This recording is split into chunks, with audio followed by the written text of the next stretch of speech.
wasaaradda howlaha guud iyo dibadhiska dowlad goboleedka Soomaaliyeed ee Galmudug oo muddooyinka ugu dambeeyay si ku meel gaar ah shaqooyinkeedu ay kaga socdeen xafiisyo rasmi ahayn ayaa maanta ay la daafuray xaruntooda weyn ee laga hirgeliyay magaalada Dhuusamareeb ee xarunta Galmudug taasoo si casri ah loo qalabeeyay dhammaan xafiisyada wasaaradda.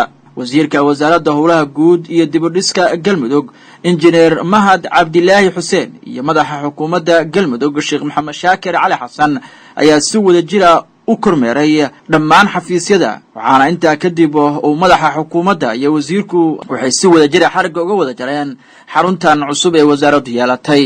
kadib xarig jarka ayaa waxaa warbaahinta la hadlay wasiirka wasaaradda howlaha guud iyo dibadhiska dowlad goboleedka Galmudug injineer Mahad Cabdilaahi Xuseen wuxuuna faahfaahiyay heerarkii kala duwanaa ee uu soo maray dhismaha maanta xarigga laga jaray.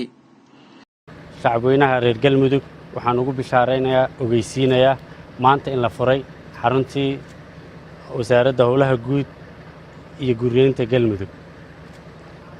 waxaan runtii u mahad celinayaa Dr. Sheekh Maxamed Shaakir madaxa xukuumadda dowlad goboleedka Galmudug oo runtii lafdhabar u ahay maanta inaan furno wasaaraddan oo aan daaha u furno annagoo aan ognahay xaaladda adag daruufaha ka jiro Galmudug haddana saasay taa dhabarka u dhigtay waa u mahad celinaynaa. waxaan kaloo u mahad celinaynaa hay'adda UNOPS oo runtii ayadana naga saaciday qalabaynta xafiiska. waxaan sidoo kale u mahad celinayaa wasaaradda howlaha guud ee dowladda federaalka Soomaaliya oo runtii ayadana qayb ka ahayd inaan furno xaruntan cusub.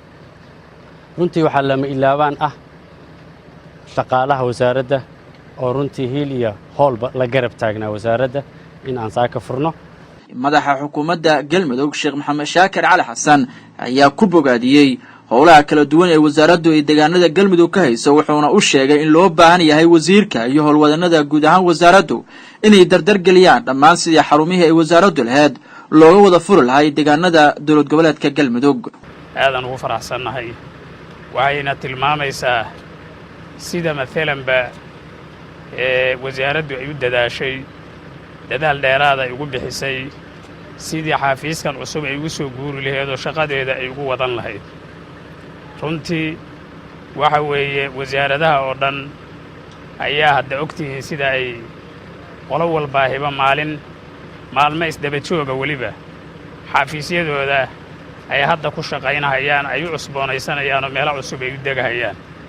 marka waxaan rajaynaynaa biidnillaahi alkariim in shaqada wasaaradda howlaha guud iyo dibadhiska dowlad goboleedka Galmudug inay halkan ka soco doonto oo xafiisyadan cusub ay u soo guurtay shaqadeeda si wanaagsan ay ugu soco doonto. annaguna runtii waa ku faraxsanna waana soo dhawaynaynaa waana ku soo booqan doonaa muddooyin marar fara badan. waxaan u mahad celinaynaa in cid kastoo ka qayb qaadatay oo wasaaradda ka gacan siisay haddii ay tahay hay-adaha gacan siiyey haddii ay tahay dowladda federaalka yacni wasaaradda howlaha guud ay arrintan ka qayb qaadatay in wasaaraddu yacni halkan ay maanta gurigan aad iyo aad u quruxda badan ay ku soo guurto howlo weyn ka qaadatay. waa u mahad celinaynaa wasaaradda howlaha guud oo dowladda federaalka Soomaaliya siday ula shaqaynahayaan wasiirka howlaha guud iyo dibadhiska dowlad goboleedka Galmudug. dhammaanteenna waxaan u rajaynaynaa bashbash iyo baraare ayaan u rajaynaynaa.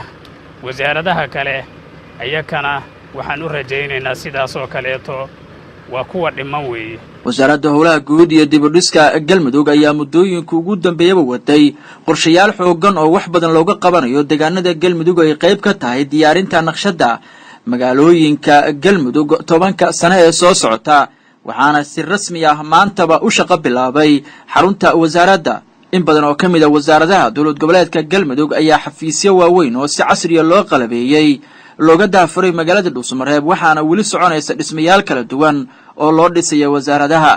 Cabdi Jamaal Macalin Axmed, Kalsan TV, Dhuusamareeb.